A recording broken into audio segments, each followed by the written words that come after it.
I won't die here. Even if you destroy my body, what I fight for will live on.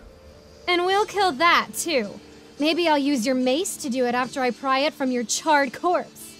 The battle had been raging for over an hour. Hawkgirl was ambushed while flying over the redwood forests. Blackfire had knocked her down to the forest ground, and she'd been attacked left and right by traps from Nimrod the Hunter. Flying out proved impossible because of the close quarters created by the trees and the intense gravitational forces generated by black mass. Kendra's vision blurred as blood dripped down her face. Her mace-swinging arm was useless. There was nothing she could do. This should wrap it up. Time for a big one, then I'll take my souvenir. So very kind for a broken little bird. Blackfire cupped her hands together and fired an energy blast that tore through the cave, expanding and completely engulfing Hawkgirl. But she wasn't focused on the blast. No. Her mind was only on one thing. Her family. The birth had been complicated, leaving the child weak. Manhunter had taken the boy to the stars, finding help back on Thanagar. Kendra chose to stay behind, as the growing threats were too great to ignore. And now, she was never going to see her baby again. No! No, goddammit! The blast vanished, then was replaced by a burning aura around Hawkgirl. She had broken past her limits at the cost of her body, and absorbed every last drop of Blackfire's energy. You want my mace? Fine! In a burst of pure rage, Hawkgirl's mace slammed against Blackfire's jaw, creating a new crater deep into the earth. Nimrod and Black Mass were completely off guard. They never expected Hawkgirl to be capable of something like this. With nothing but pain and fury in her mind, Hawkgirl darted towards the two, and in a circular spin of her wings, sliced them both in one quick motion, ending them. Blackfire rose from her crater, eyes flaring with anger. You damn thief! She said you'd be dead already! This isn't fair! I'm the most powerful Tamaranian! You're nothing. The energy you shot at me is a drop in the ocean next to a Super Saiyan. Look up a legend, bitch. Blackfire bit her lip, then charged at Hawkgirl in one desperate attack, meeting Kendra's full mace swing.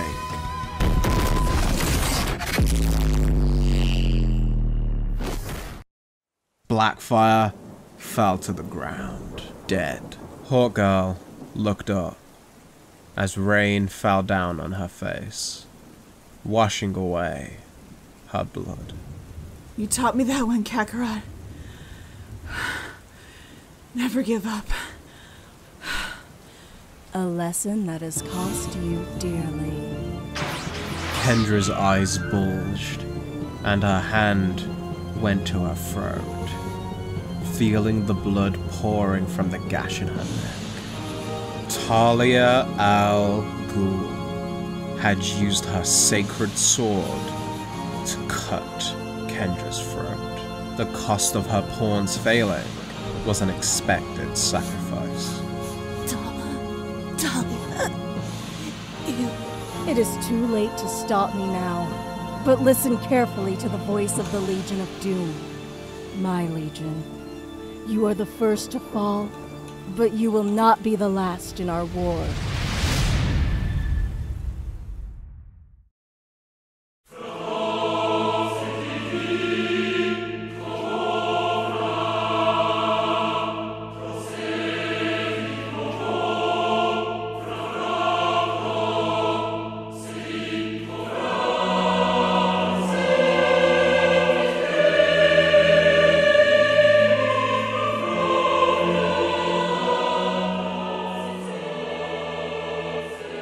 The mood was somber as Martian Manhunter walked through the doors of the Hall of Justice, days since Kendra's demise.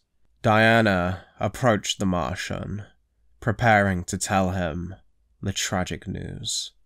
I've known for days. Our soul-mind connection traversed light years. The League lost 2 members. Her death was my own. I can't. Diana brought John into a hug. They would grieve for now, but there was still work to be done. Heroes and villains across the world were vanishing.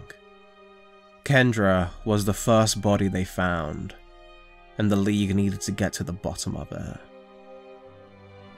Meanwhile, at the Legion of Doom headquarters, the daughter of the demon addressed the rousing complaints about the seeming failures of their efforts. Her reply began as her father had taught her, with force, as she slammed the mace of the deceased Hawk Girl onto the table like a gavel, breaking the solid metal sheet like it was glass.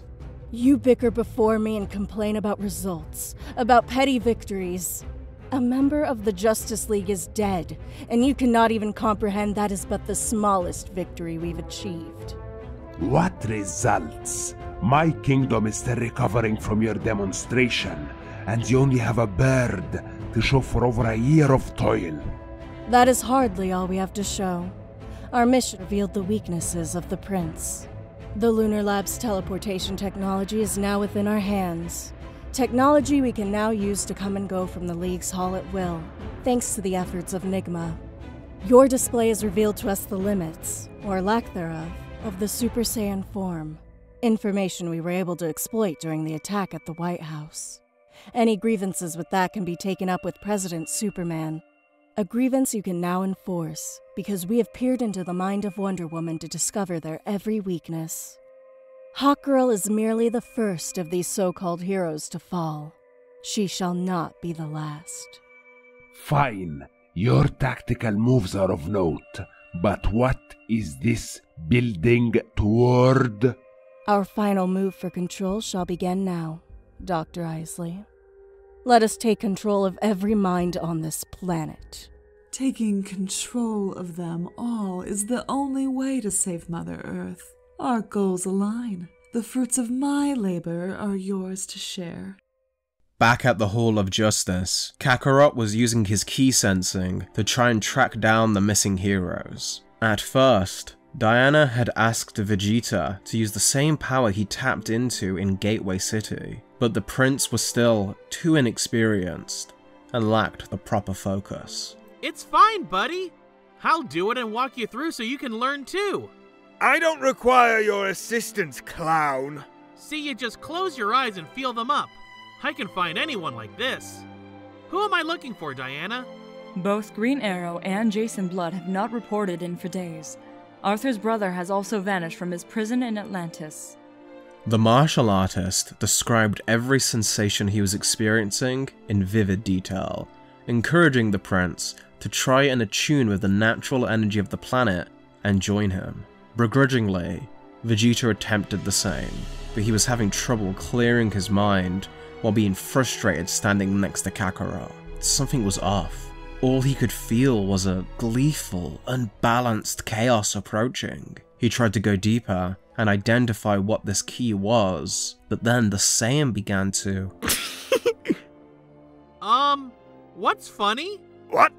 I wasn't laughing! A massive knock pounded on the Hall of Justice door.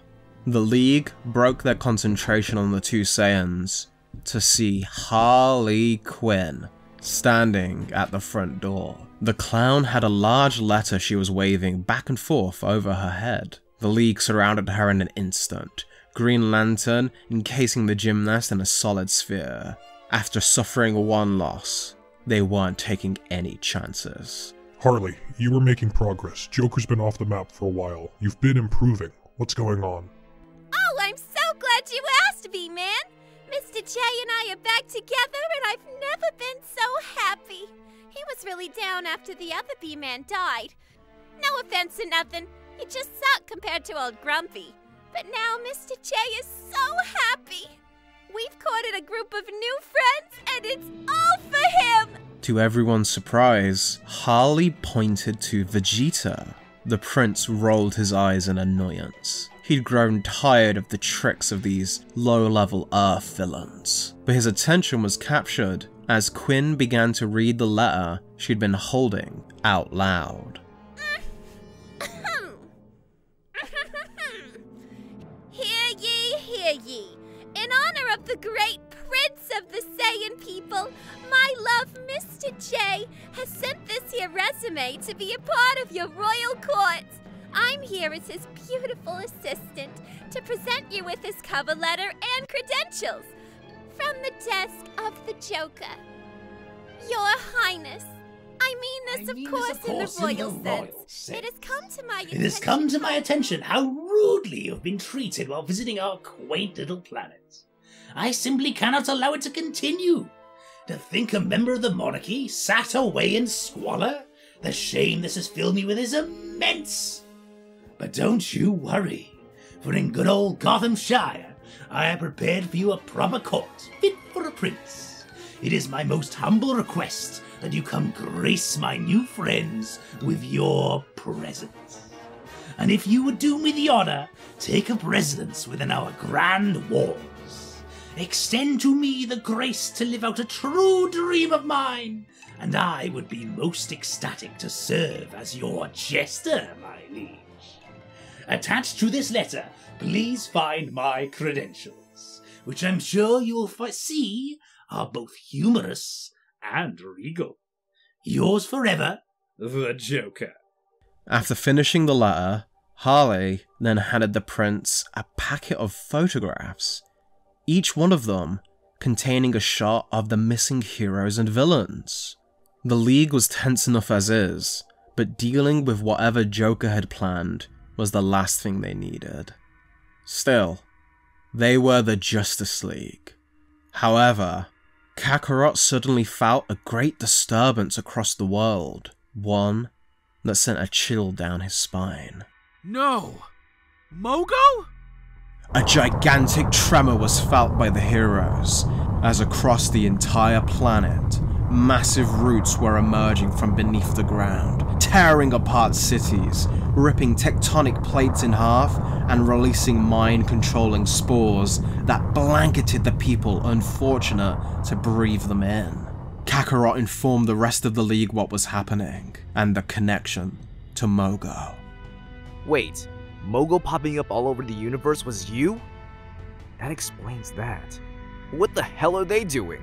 The Mogo I know would never lose control. Their key! It's so... poisoned! Ivy, is this part of Joker's game? What, Red's acting up? No way, B-Man. I ain't even spoke to her in months. Mr. J and Red don't even like each other. So someone is using the other to split us up. Smart. Annoying, but smart. What's our next move? We are besieged on all sides, but that has never stopped us before. We shall divide and conquer. Flash, Green Lantern, and Mira, I ask that you combat these roots across the planet. Protect the Earth as best you can.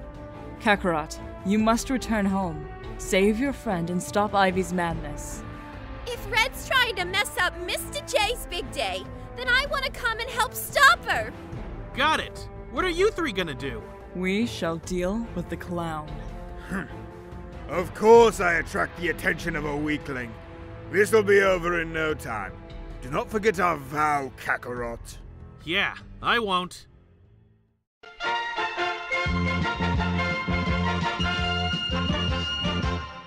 I made a webtoon.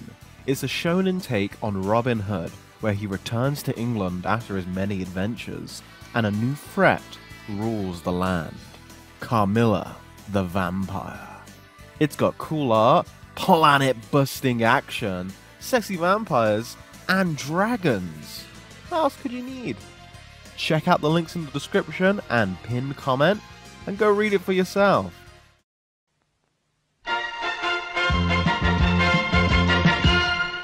On Kent Farm, Cassandra and Gohan were demolishing legions of constructs from the Mogo tree. The foes they'd been challenged by over a month ago now fell before the students like training dummies. But Mogo was no longer training the children. The planet was attempting to kill, as it protected the malicious poison ivy inside a dome of her new branches and leaves that served as a command point. After Cassandra slammed an enemy with the Ryujingu Bang into one of Gohan's energy blasts, the pair were relieved to see Kakarot appear on the scene. Kakarot told Harley to do whatever she needed to stop Ivy, as he prepared to fight his way to Mogo through the army of constructs. I'm on it, Mr. K! The clown winked at Kakarot and began to jump and flip her way over and around the army, making quick progress towards Ivy, while the three warriors formed up and charged forward. Cassandra and Gohan continued their combination attacks as Kakarot began to charge a Chaos Cannon to cut right to the heart of the tree. Since mastering Super Saiyan, his power was no longer halted, and this was his first real chance to let loose and go all out. Cannon!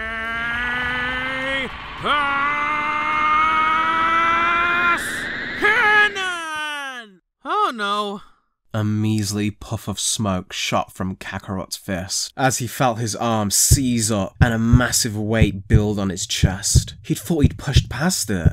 He thought that mastering Super Saiyan was enough to hold back the virus. Leo had claimed going Super Saiyan was hastening the virus, so if you could eliminate the strain of Super Saiyan, it should have slowed the progress of the virus. And Kakarot had been right, but the damage had progressed too far. Super Saiyan or base form didn't matter now.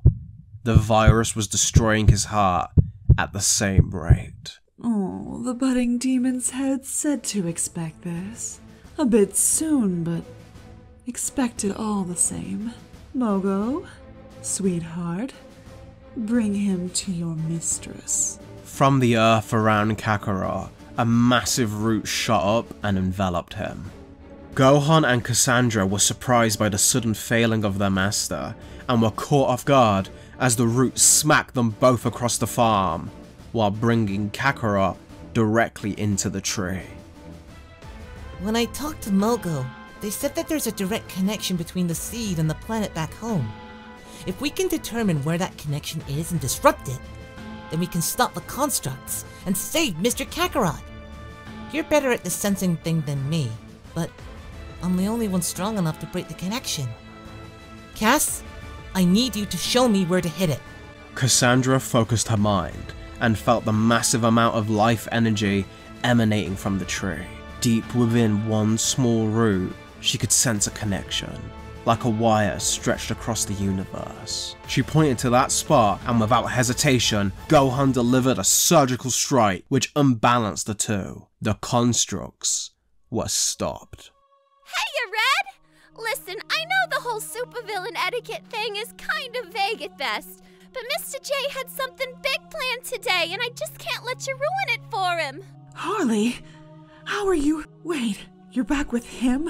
Again? He's been so sad ever since B-Man died. I think he's really making a positive change with this Vegeta guy. It'll be better this time. He hardly even hits me now.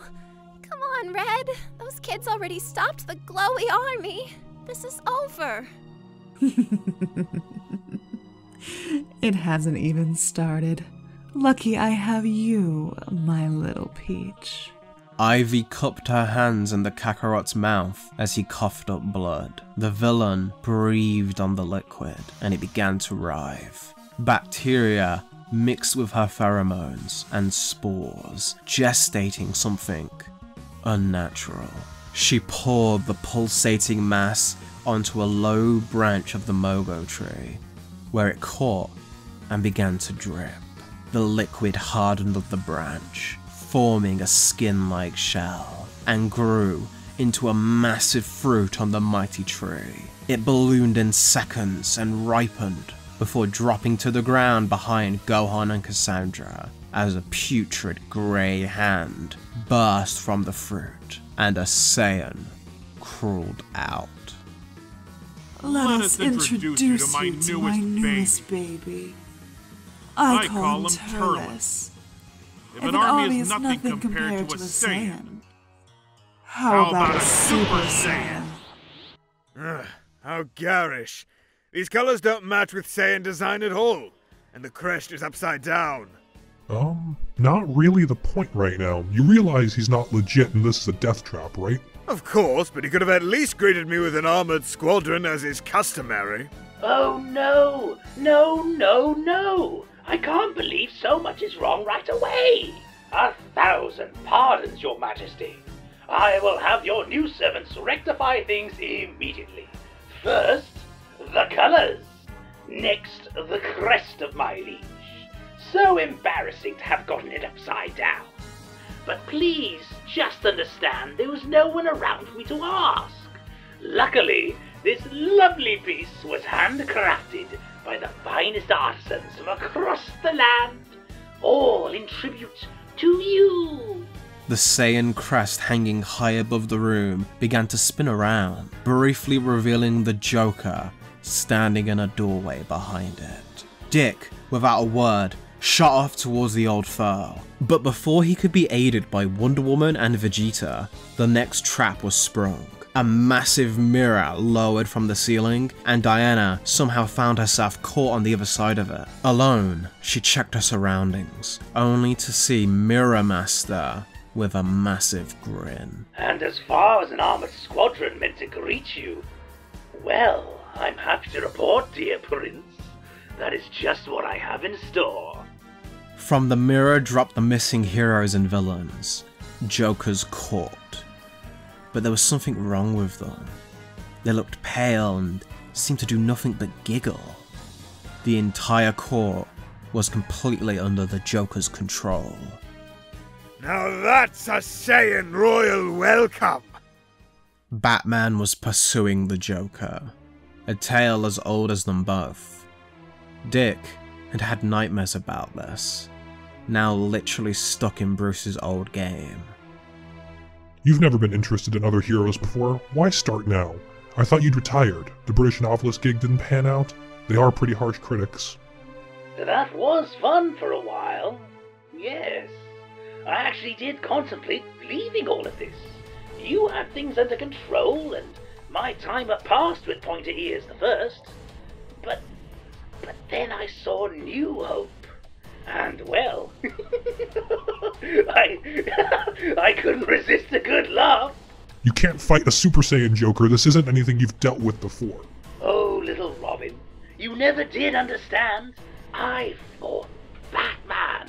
The rest of this universe is an Elvis impersonator next to him, a fat one at that. Oh, I know how to make you understand. Let's have you fight a real Batman!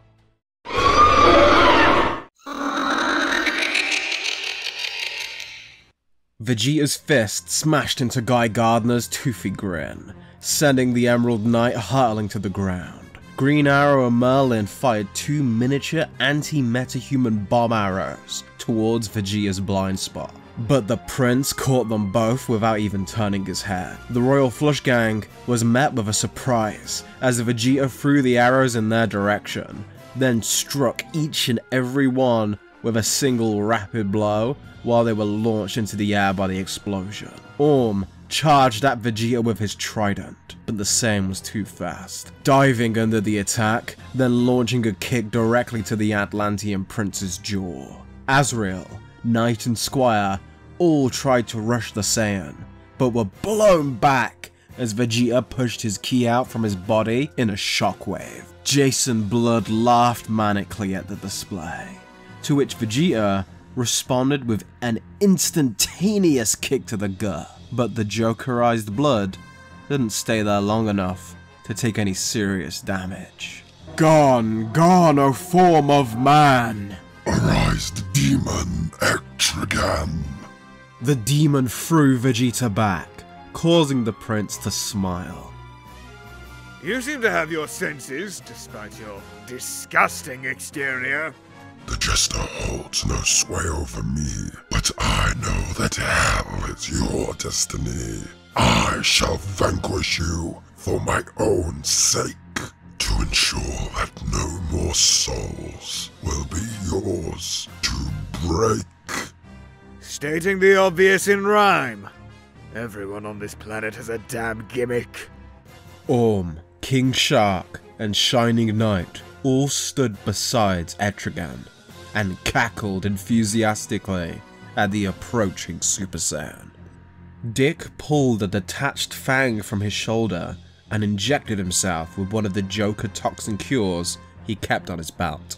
Man-Bat lay beaten on the ground, but the Dark Knight was worse for wear, covered in cuts. Yeah, I definitely didn't miss this. Let's see if we stop your arms working this time! Babs? No, hold on!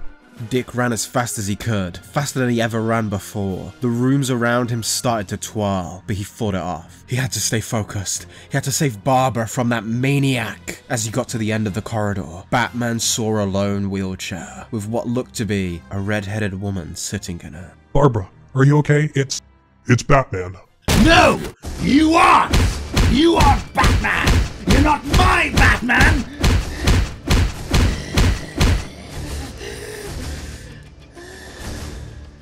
My Batman's gone.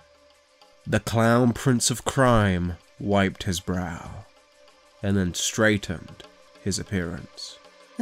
Sorry about that. Still too soon. But it's the truth, kiddo. You're never gonna be the old man. You care too much. He would have checked for a trap on the body first. God, I miss that paranoid pointy-eared bastard.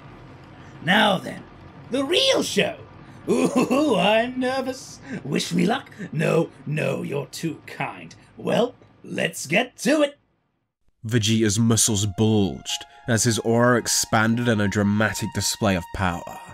Every one of his foes was feeling the pressure from his energy, that then manifested into a sudden flurry of ki blasts, striking each of the Jokerized metas with pinpoint accuracy. Then, the blast wrapped around them, morphing into rings of energy that bound their limbs to the walls. Vegeta possesses power greater than before. How is the prince continuing to soar? Because Vegeta's time is over. You may call me Super Vegeta.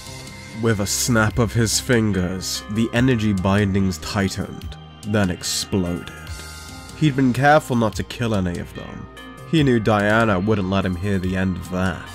But he was still enjoying his new power. Besides, beating them to unconsciousness was fun, but the restraint and control he needed not to kill the weaker ones was excellent training for his new form. The Saiyan took a deep breath, then exhaling, as the energy drain still took it out of him. Vegeta continued to journey through the castle, glowing neon arrows serving as a guide. So, my liege is finished with his day at court. Heavy is the head that wears the crown. Worry not, your majesty, your jester awaits. So sorry to make you come to me, but I've something special staged for you down the halls. Perhaps some foolery while you wait? Your people love battle, to enforce your will, your strength over another. Let me tell you about the unstoppable force of chaos and merriment, meeting the immovable object of determined grumpiness. Our battles were grand. We fought for the very soul of Gotham. I killed a son of his, you know. Crippled a daughter. I took from him everything I could take. And he still never gave in, that stubborn beauty.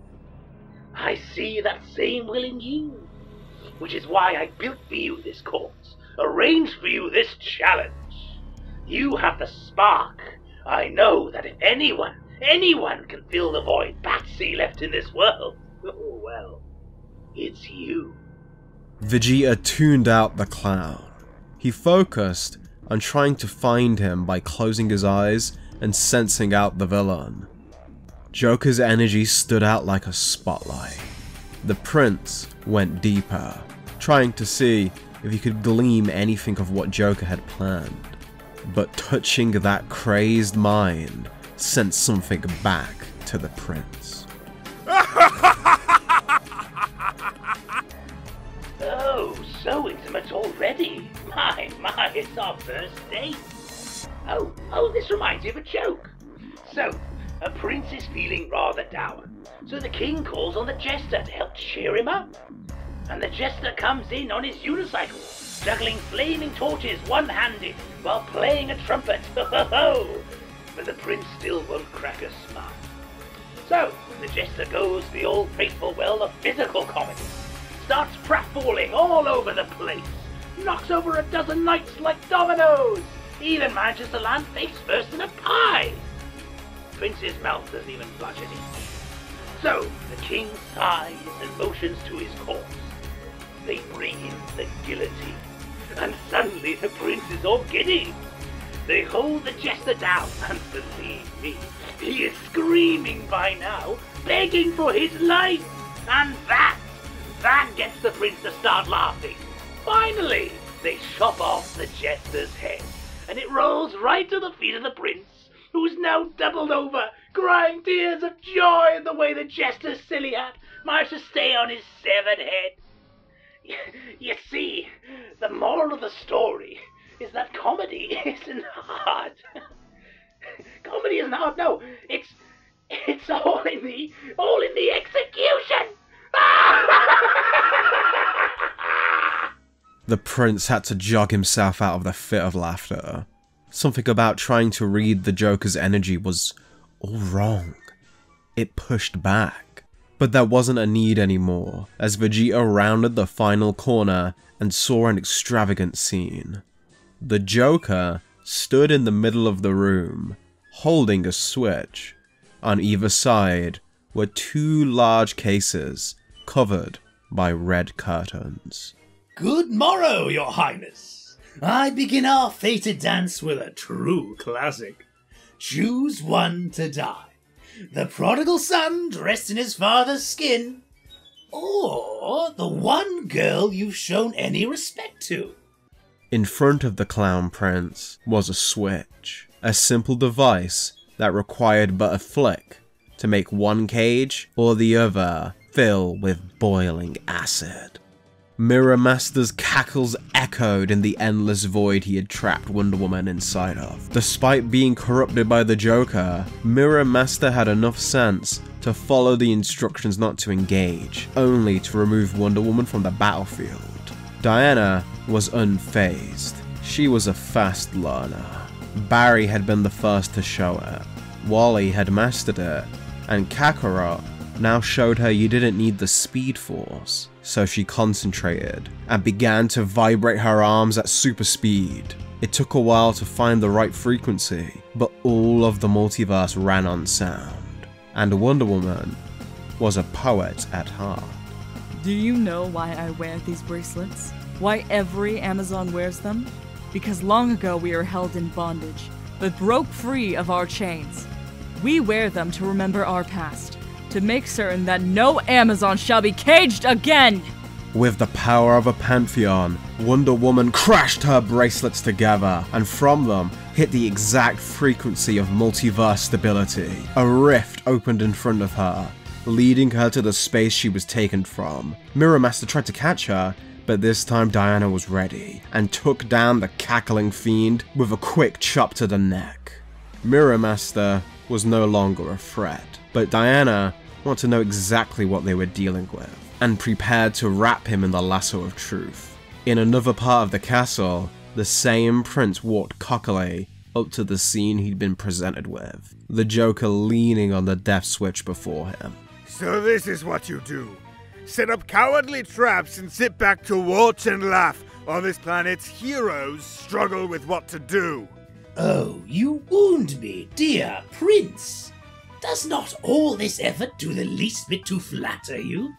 I promise, it wasn't easy. I quite liked fighting the monster, I'll give you that. The rest were pathetic. But I have a question. If I have to choose someone to die, why not you? Vegeta, no. It's never that simple with the Joker. You have to listen to me. He weaponizes our win conditions. Choose me. I do this by choice. That girl doesn't deserve to be here. Just pick me and he'll lose. And be blamed for another Justice League death? Please. This clown's whole plan is to make me look bad, to try and prove I'm not as good as all you heroes. Well, you know what? He's right. I'm better! Better than you! Better than Kakarot too! I'm not going to have a Batman killed like he did. The fool here is clever, but he doesn't truly comprehend the mind of a Saiyan. Well, to be fair, it's a bit hard, seeing as they're all dead and whatnot. Wonder Woman had given Mirror Master enough time to recover and collect himself, the lasso freeing him from the effects of the Joker's toxin. Still, the mental damage was intensive, and Diana grew even more disgusted at the perverse madness of Bruce's old arch foe. Evan McCulloch, I promise you, I will ensure you and all those victims affected by this game are healed from these vile effects. Help me stop the monster who did this to you. What is the Joker's plan?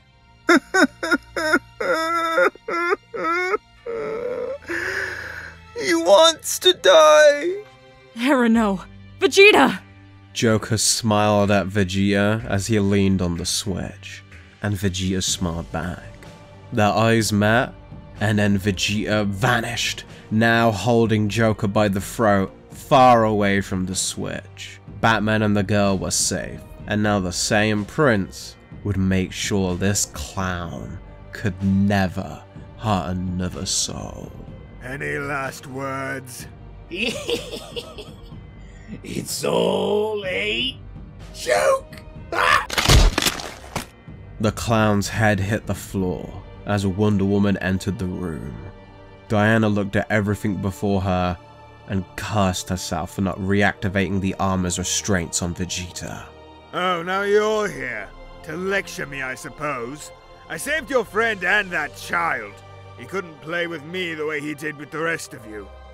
It was the same with Lex. You did precisely what he expected of you. The Joker just exposed your redemption is a joke. The fruit-powered Super Saiyan grabbed Cassandra by the cape and smacked Gohan with her. Then, Talis was right on top of the boy once more, and smacked his jaw up into the air. Superboy shook the damage off, but his eyes widened as Talis' arm continued to follow him, morphing into a ki-infused branch, similar to Kakarot's Ryujingu Bang, that crashed against the hero's confused defenses. Gohan! Cass, run! This guy's as strong as Mr. Kakarot! I can try and hold him off, but you've gotta run! No! Brave one. Should have expected Batgirl to have some guts. You know, that's why Mr. Kakarot likes her more than you. Let's see what those guts look like on the fields. Talis charged at Cassandra, who was unable to react before the Cloud somersault picked her up and carried her to safety at super speed. Talis turned back around, wanting to continue the chase, but was smacked into the ground by a sudden kick from Gohan, the plant monster breaking the roof of their barn. Quick! You need to lead! Get back up! Get Superman! The Justice League! We can't fight him! No, he is our master. We save him. He's got Mr. Kakarot's power! We can't beat that! We can. You can. I'm going in. The Cloud somersault flew into the air and weaved through the many plants, striking it away. Cassandra was going to rescue Kakarot, her father, no matter what. She needed Gohan to get his confidence and save them both from that monster. That girl ran. Must have given her too much credit. What about you, Superboy? You ready to beat up Daddy like a real man? You are not Mr. Of course. That weakling is just a fuel supply for me.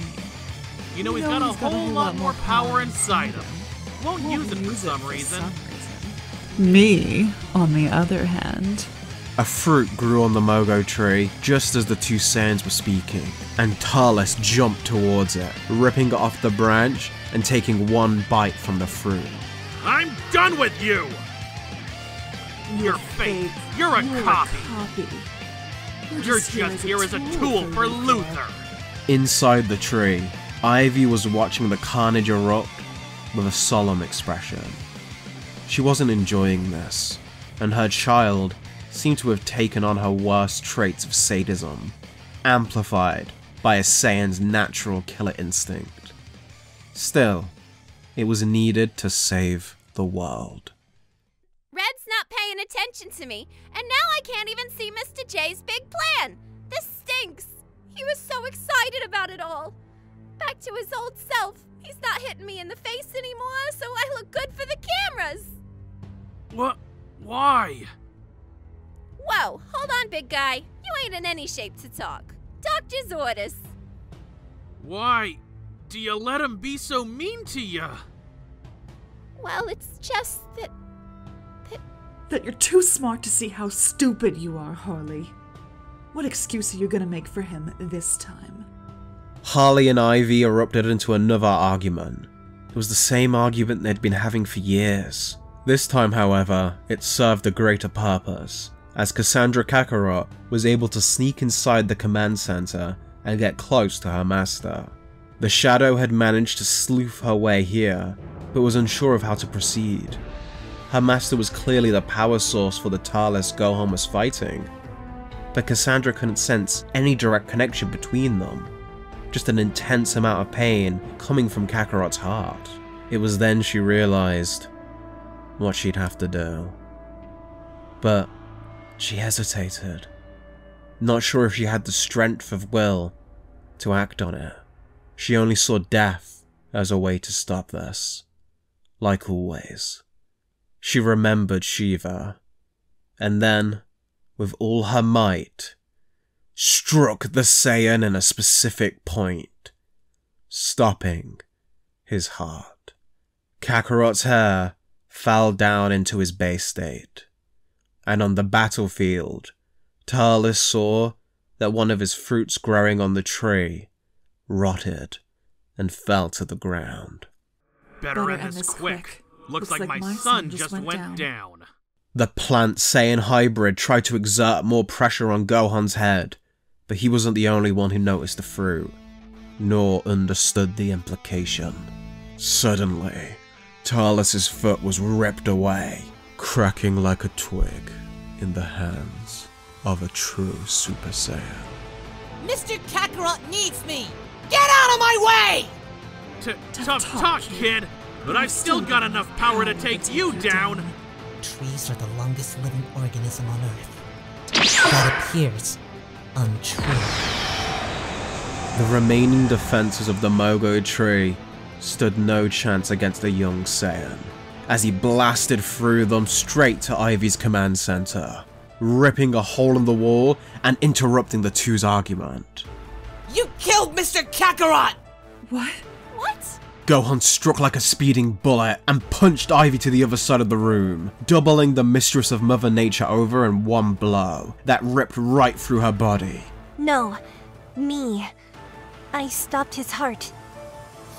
What? You what?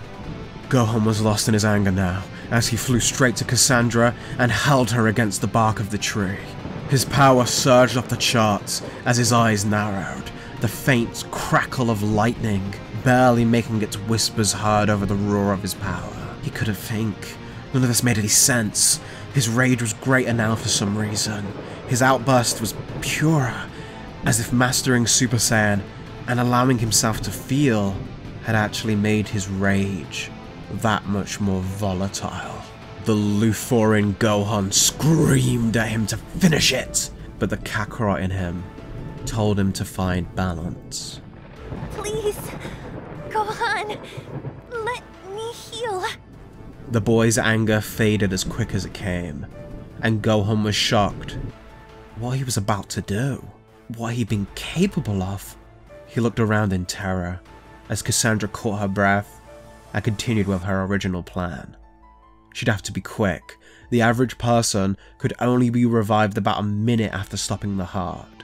She had known that Kakarot could likely last longer, but how long was a mystery. Cassandra had faith, and with another strike, slowly but surely, Kakarot Kent's key signature was able to be sensed once again. I'm so sorry. I couldn't control it. Oh God. I'm so sorry. I could've. Gohan. Hey, don't worry. It's not your fault.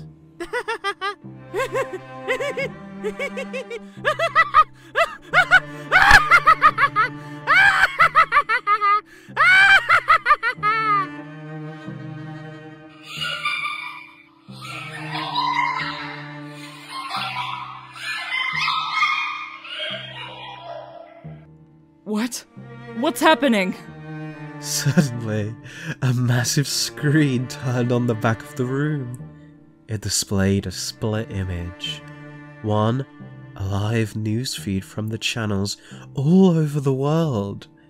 The other, a pre-recorded message from the now dead Joker. Ladies and gentlemen, I'm sad to say that it's time for your favorite clown to have his last laugh.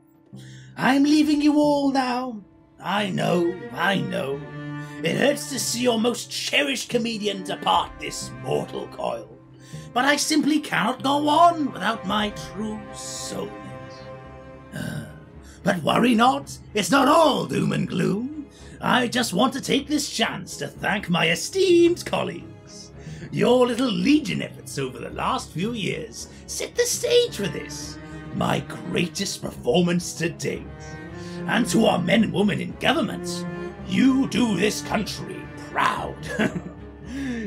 Granny Joker always said, leave 'em rolling in the aisles. So I've got one last joke for you all. And trust me, this one will kill you.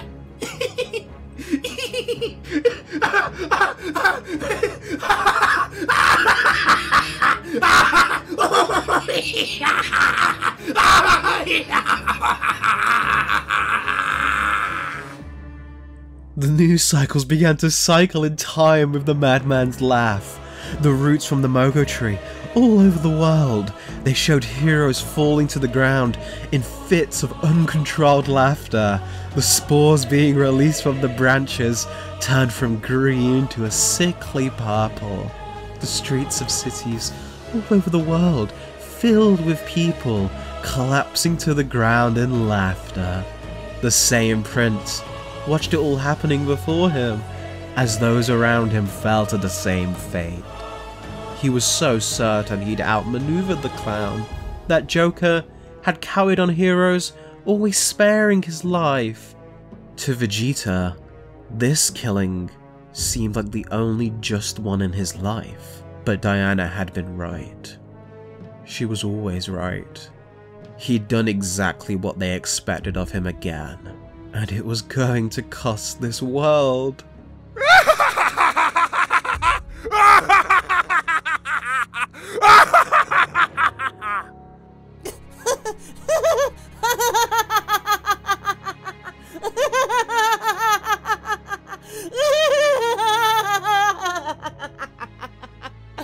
Cassandra realized what was happening from her experience with Joker Toxin.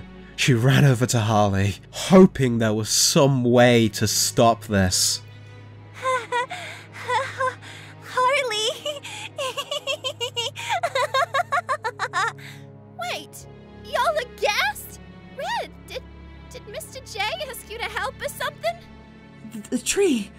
My spores, they've been changed. Ivy reached out for her connection to the green and felt what was happening around the world. Her spores, designed to control people, to turn them into drones, had been corrupted and altered on a nanoscopic level.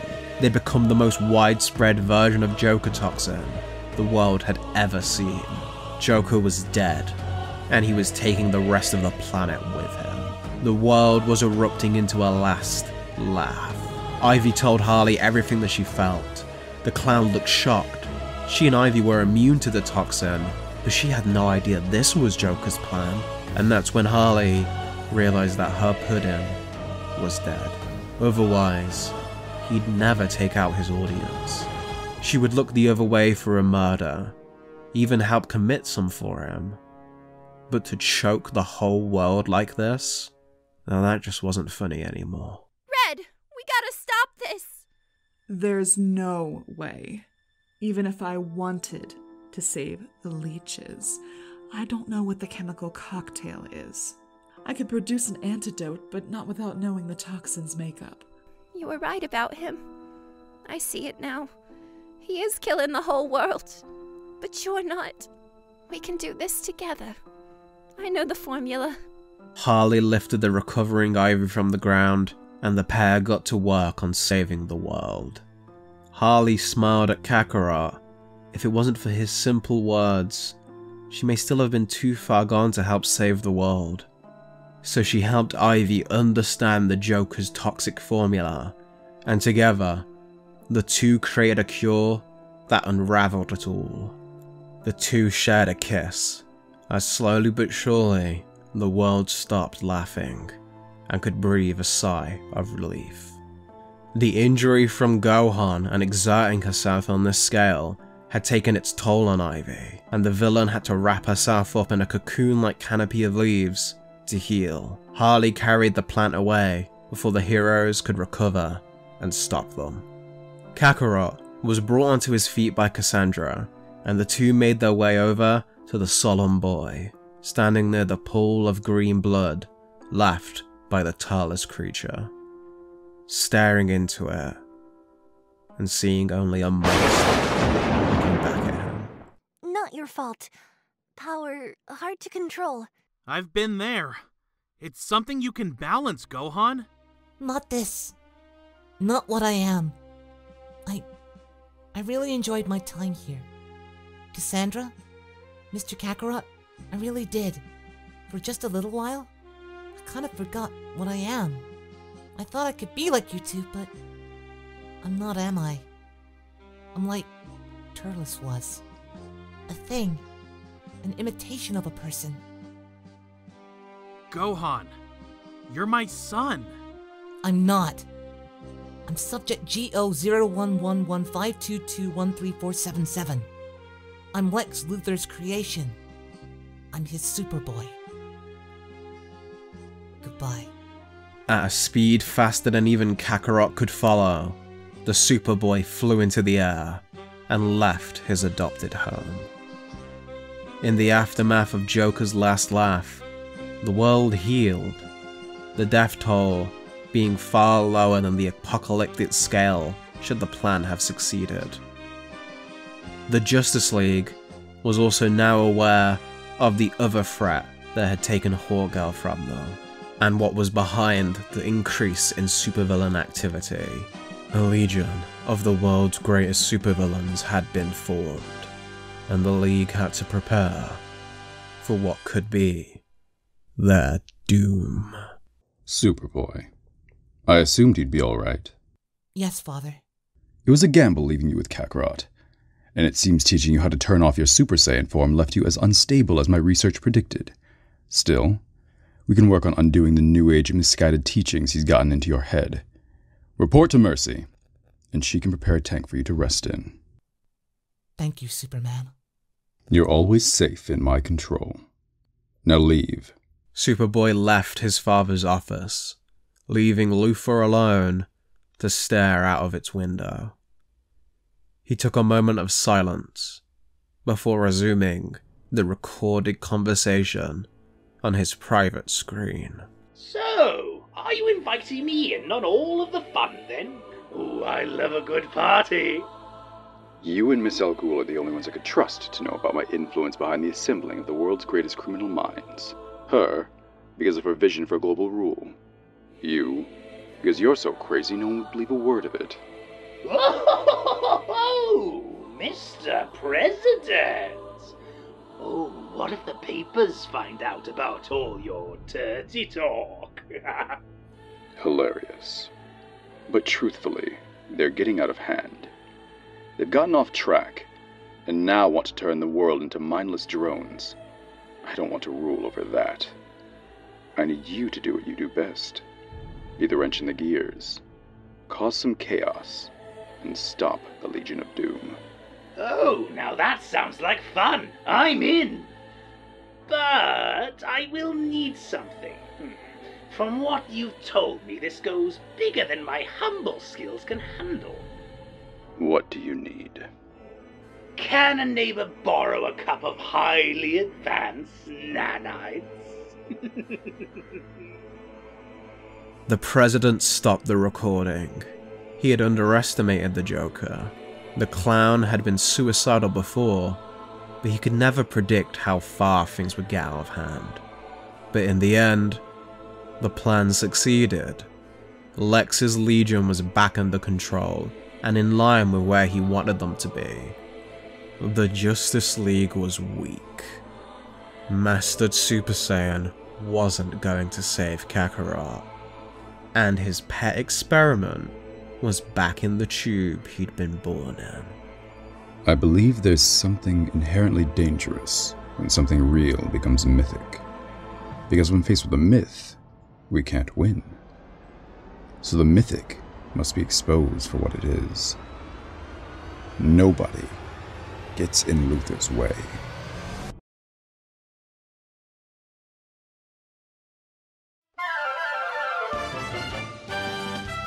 Hey, it's me, Goku! Looks like Jenny is pulling me into another crazy adventure. What's she up to now? Next time on Dragon Ball DC, The Mystical Adventure. Oh, now then, monkey, let the true horror show begin.